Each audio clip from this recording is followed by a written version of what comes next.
The parliamentary process was in play. After we had finished consideration, the draft person had to do a cleaned up version, which I have here. And once that was done, the next step was the third reading. However, when you look at what the draft person has done, if there are any issues, because the draft person have basically incorporated all we did during the consideration stage, if there were any issues, you could arrest the process. And so we as sponsors had indicated to the speaker, and I have the order paper addendum 2 here, which is for Thursday, 15 February 2024. And you can look through, you see the amendments by Honorable Afenyo Marken, but if you scroll through, you also see amendments by myself, yes. Samuel Nati George. Okay. I had a number of amendments that I had also indicated to the speaker from on the addendum 2 paper that we're going to be filing. Because, for example, meaning it was not the fact that Afenyo stepped in, no, that you would have stepped in anyway. Without Afenyo, we would have stepped in. And that's why when he moved his motion, we had a sponsor of the bill, Honorable Emmanuel Kwesi Bedra, second the motion. Because we as sponsors had critical things we needed to deal with. For example, we had deleted proper and Ghanaian from the title of the bill. That's right. And so the bill is now Human Sexual Rights and Family Values Bill. However, when you go through what the draft persons had submitted, clause 3, prohibition against subverting Ghanaian family values. So Ghanaian still repeats itself. So you see there are places, human sexual rights and Ghanaian family values in clause 2. And so, this is in respect of the advice by the Attorney General, absolutely, right? That every bill that becomes law passed by the Parliament of Ghana is Ghanaian. So there is no, it's superfluous to have Ghanaian in the title, which we agreed to. So there are all of these little cleanups we wanted to do. For example, I think that even one of the punishments for persons who broadcast, or in fact it is the prohibition of propaganda of, promotion of, and advocacy for activities. Which section is this? This is 10. Section 10, okay, go ahead. Go ahead. And this is of the cleaned up. I don't know if you are looking at the old one. All right. But I think in the old one it will be 12. All right. But in this one it's 10. Prohibition of propaganda of, promotion of, and advocacy for activities prohibited under this act. If you look at 10(1)(b. Yes, it's in 12 in it's the in old 12 one. in the old one. It says imprisonment of not less than 5 years and not more than 10 years. But I had moved a motion on the floor, which was approved by the House, an amendment, which was approved by the House, to drop this from 5 years minimum to 10 years maximum to 3 years minimum, 5 years maximum. But that has not reflected in this final. So those are some of the things we were arresting the third reading from going ahead to just clean up this. The Honorable Bernard Ahiafo, ranking member, had something on unincorporated bodies and the directors, the liability for them. That if it is established that a director had no knowledge of the activity of the platform, you didn't have to necessarily place that person in a position to bear liability. And this is in conformity with the Companies Act. So we just had a few of these cleanups. Then Afenyo, the Honorable Afenyo Marken, my very good friend and big brother, Deputy Majority Leader, came in with his amendments as well. Okay. I mean, these amendments he had at this earlier. Third reading, yes, it is open to all members of Parliament that if you had some input to make, you could bring it in at the third reading. No, the third reading is actually procedural. If the Speaker had completed with his statement and asked all those in favor to say aye, once that was done, that is it. So that's why we had to arrest the third reading and do a second consideration, because all your inputs are supposed to be done at the consideration stage. But the standing orders allow that after consideration, when the cleaned up version is brought, people may still have a few issues. You can arrest the third reading and go back for a second consideration. That's right. So Afenyo's motion was to ask the Speaker to admit a second consideration of the bill. Right. Now, if you read our standing orders, I think it is order 171, 171, 1. It says that you need to arrest it and then have a second consideration. Now, in 1714, you need to explain to the Speaker, are you asking for a second consideration of the entire bill or portions of the bill? So those were the debates we had and said, look, there are specific amendments, so it can't be to the entire bill. So it is to the specific amendments. And then we went into that, and Afenyo was asked to then start moving his amendments. He moved the first one. And basically, if you read his amendments, about 13 of them, quite a number of them are the same. Basically, asking for all custodial sentences to be replaced by community service. I have taken my time to read his amendments. We did the first one to clause 4. He espoused sound reasons why he thinks that we should do that. I countered with my own understanding. The House was asked to take a vote, and the House sided with my logic and reasoning. And so we proceeded along that line. And I believe that it will replicate itself with all the other instances. Some of his amendments, again, and with the greatest of respect to my senior and very learned honorable member, when he goes about to discuss what he means by counseling and communal sentence and counseling, and goes on to have a counseling program. He must have set his mind to the fact that this is a private member's bill. Because when you set up a counseling program in the manner in which he is setting it up, okay, where it must be administered by the Attorney General's office, and then he goes on to list people who will form the counseling panel, who's going to pay for this? This will definitely attract costs to the consolidated fund. And that cannot be as part of a private member's bill. So if he has any... It will be the basis for the president to reject assenting to... I don't want to believe that this is an invitation to a trap, to entrapment, to get us to accept something that will form the basis for a future denial of accession to the bill when passed by Parliament. But I think that it's a fine idea. The bill can pass. He can then, when the bill passes and it becomes law, is accented, the Attorney General, through government, can bring an amendment to the bill to introduce these things which would then impose a cost on the consolidated fund. That will be at the expense of the government. That will no longer be with us as private members. But as private members, we are limited in what we can do. Okay. So here, yes, you admit that he's making sound inputs to reform this bill. But your fear is that it will levy a charge on the consolidated fund. That's not what I've said. And because of that, it may not be approved by the president. That's not what I've said, something. I've said two things. You've taken the second one and assumed that's to be everything. That is respect of the composition of the counseling panel. That's right. That's the second Which part. you agree with. Which I say that if you want, I don't agree. I'm saying that it is sound logic. I will not sit here and say that my learned senior has espoused logic that is not sound. I want to believe that he's training and learning. Okay, but he I'm has saying good that basis for it. I mean, yeah, he's got good basis. It's his democratic right. It doesn't mean I agree with it. But I'm saying that even if he wants to explore that, there's a different route for that. But his amendments are twofold.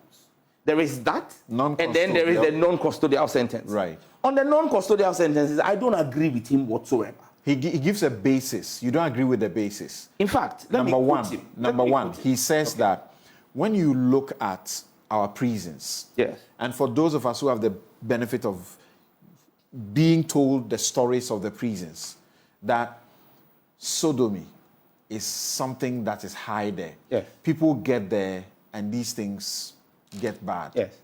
So if you are going to put someone at such a place, is it not better to give them something else to suffer, to make a payment or do community service, rather than throw them into a place where there is the propensity to even continue, the thing you don't want? Okay, there are 4 responses to that. The first one is, and I quote Afenyo, I support the non-criminalization of LGBTQ persons. The position of the Catholic Church is clear on it, and he espouses his position as a devout Catholic.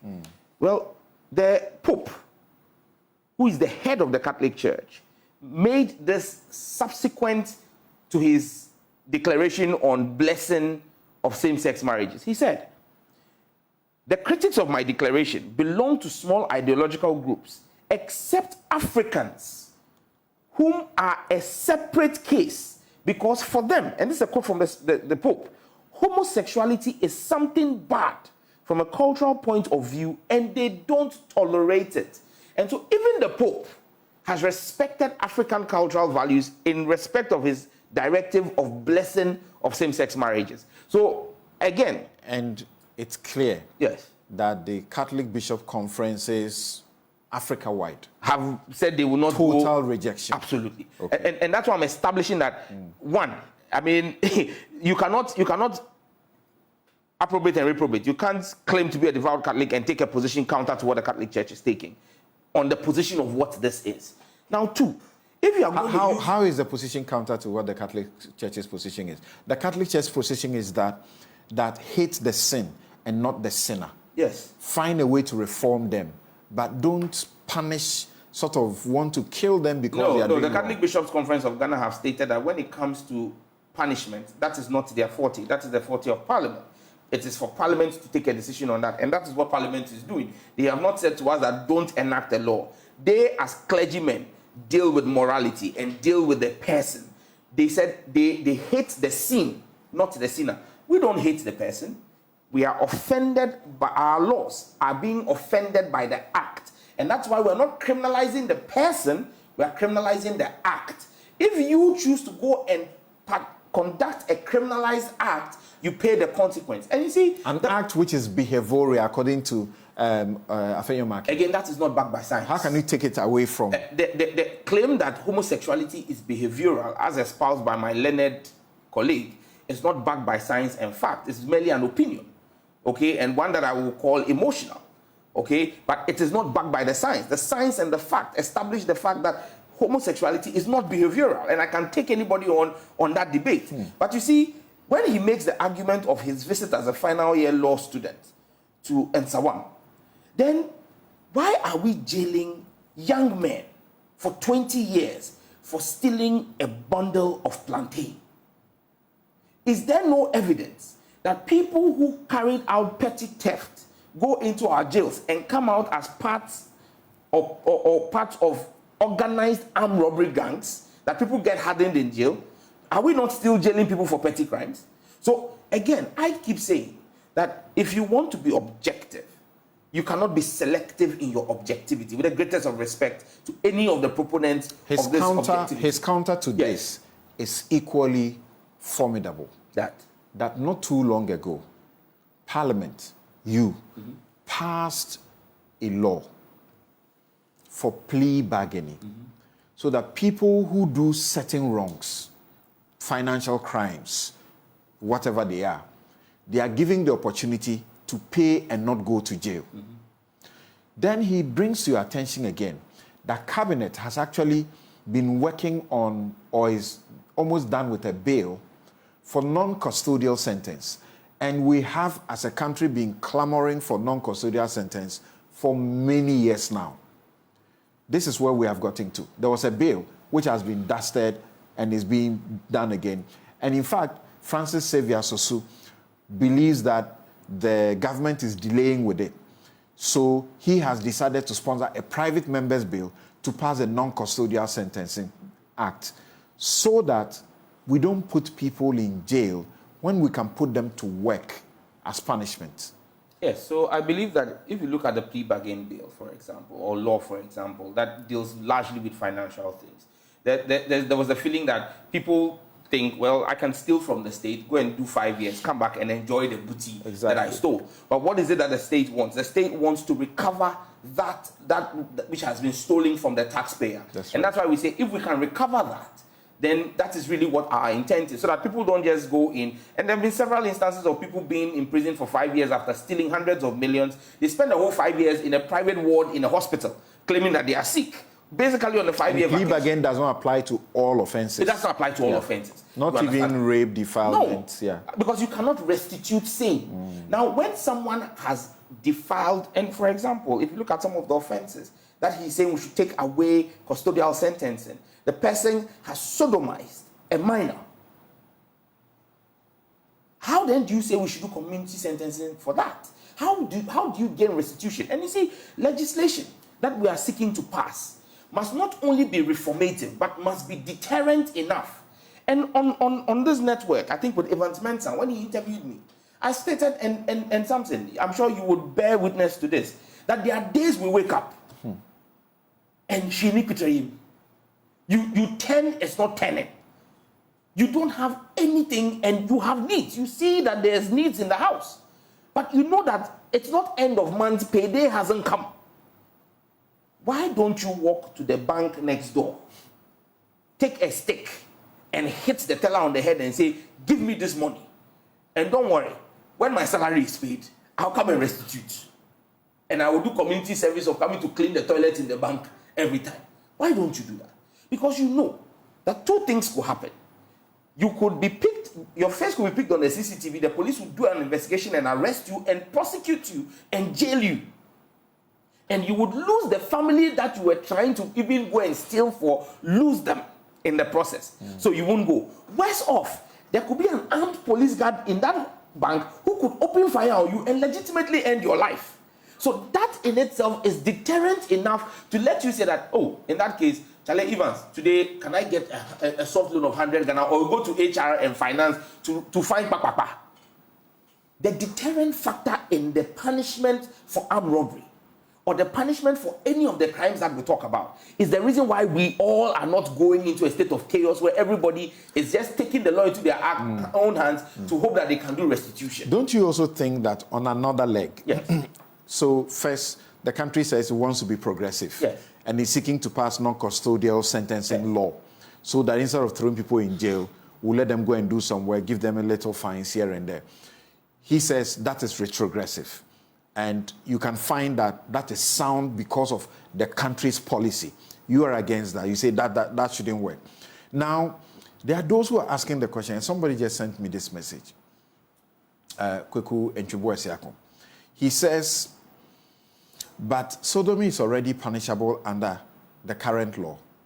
Chapter 5 of the 1992 Constitution protects my freedom of speech and thought. So how can the Anti-LGBT Bill, if it becomes law, forbid me from speaking and expressing my thoughts against that law? Is that provision of the bill not inconsistent with the Constitution? That's where the question about whether you are seeking through this bill backdoor to steal in criminal libel. And some say marking may be helping you because you may just pass it and somebody will go to the Supreme Court and this bill will be struck down. And we have seen some of that happen. Laws are passed, the Supreme Court strikes them down. Something.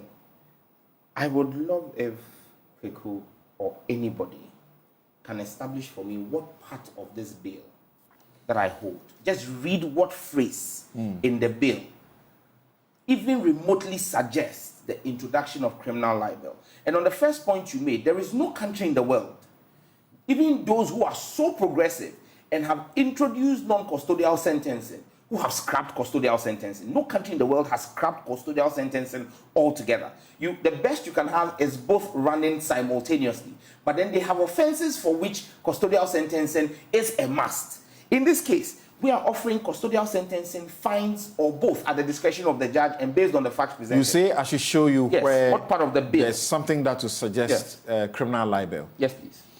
The very provision that you read earlier, which is still in 12 on my 12, 10 in the new bill. Prohibition of propaganda. Yes. Of promotion of an advocacy for activities prohibited under this act. Yes.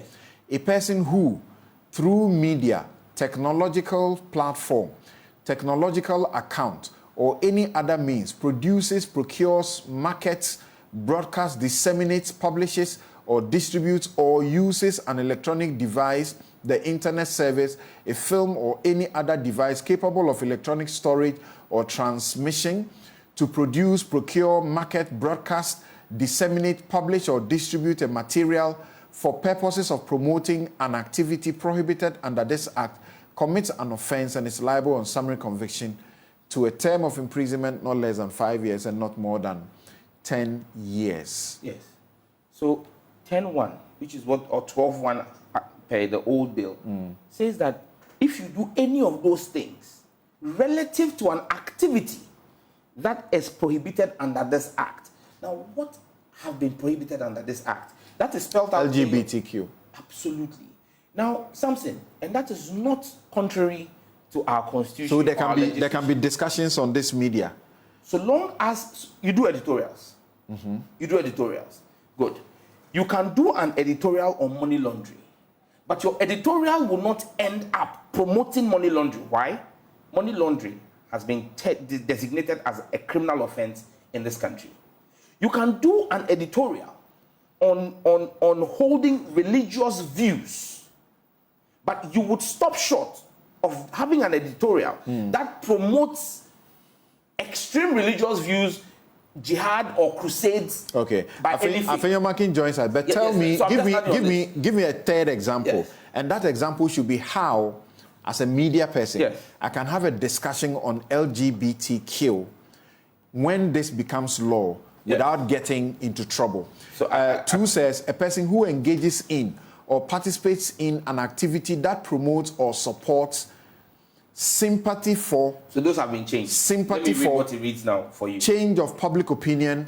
That has been changed. So it says, a person who engages in, participates in, promotes or supports an act, prohibited under this act. So sympathy for has been taken up because, again, in the consultation with the committees, we realize that is subjective. Change in public opinion. And then B, aimed at changing public opinion towards an act prohibited under this act. So, for example, the Vigilantism Act. I, as a victim at IRSO West Wogon, would love to have private security that would protect me from possible state actors. But the law we passed in Parliament has prohibited me from having any such macho men around me going into an election. I cannot, for the one, and you will not give me a platform to come and sit here and advocate for the preponderance of macho men in our elections. Why? Because even though I may choose to say that that is my wish, the state has passed a law against it. So something you can engage in academic discourse. And I'll give you a typical example. Evans interviewed me on PMA, on I think the news, the main news. But before he interviewed me, he interviewed a spokesperson for a group called Rightify Plus or something, which is an LGBTQ advocacy group in this country. This was in June last year. Now, when he put me on, the first thing I said to him was, Evans, what you have just done will make your network and you yourself liable for falling under then 12.1, now 10.1 of this bill. And he asked me why. I said, you asked them questions about their activities. Fair. But then they now told you that June was Pride Month.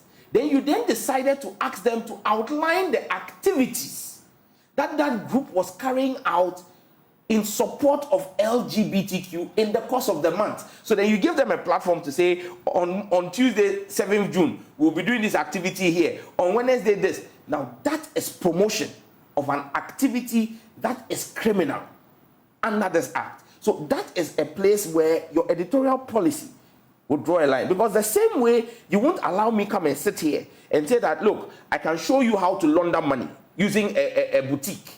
You will stop me immediately.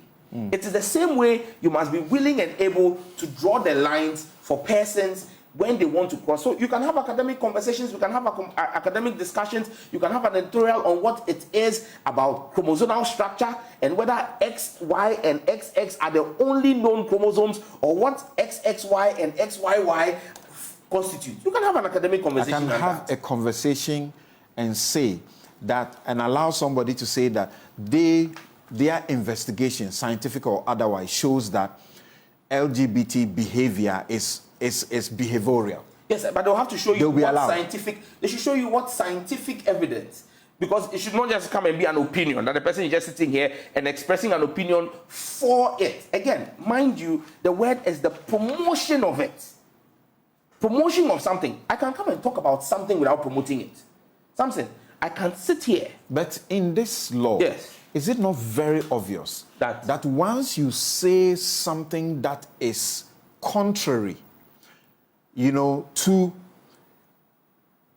that sort of in favor of these people, then you are committing an offense. The same way as a journalist, you have restricted yourself on money laundering, on anti-terrorism, on vigilantism, on all kinds of subjects. I can talk about the things that those people do in the money laundering world. Yes, but you don't promote it. I can talk about it. Absolutely. But in this law, it is obvious. Once I talk about that, there is no I'll be caught for promoting it. There is no part of the law you've read that I can says so. I can In publish fact, if the you go- images. I can publish the images of people caught in money laundering. Yes. I can publish whatever it You is publish it to what end? Are you publishing to it speak to about the promote- substance. because you think that it is an ill in society? But here, Yes. I will be caught by this law. How? Afiyama King, thank you very much for making the time to join us. Okay, so I understand his line just failed. And Samson, once we try to get him back, if you read 13, which is like 12, which is 11 here, okay, Yeah. it talks about prohibition of propaganda of, promotion of, and advocacy for activities directed at a child. Yeah. Samson, why would anybody want to publish material directed at a child to evoke the interest of the child in an activity prohibited? So if anybody came to sit here and was trying to teach children that it is fine and okay for a girl child, That's to a love different girl- level of the provision there. Yes. So look at our Constitution, chapter 12. Yes. Article 163. It says all state-owned media Yes. shall afford fair opportunities. Yes. In my constitution, I have highlighted fair opportunities. And facilities. Facilities I've highlighted. For the presentation of divergent views, I've highlighted divergent views. And dissenting opinions. Yes. Why should I live in a democracy where I cannot have a view different from your view that you are now constituting into a law? Because a divergent view could be that Baumia is the best man to lead Ghana. My divergent view is that no, John Mahama is. That has not offended any law of the land. So the Constitution is not read in parts, but read as a whole. Your freedom of speech is not, in fact, they say your freedom of speech ends where mine begins. And so your freedoms are not absolute. Even your freedom to life is not absolute. Every freedom in the 1992 Constitution of Ghana is curtailable. So long as, and if you read it, the Constitution in, I think, in chapter 5, actually imposes limitations on all the freedoms there. Public health, public safety, and public morality.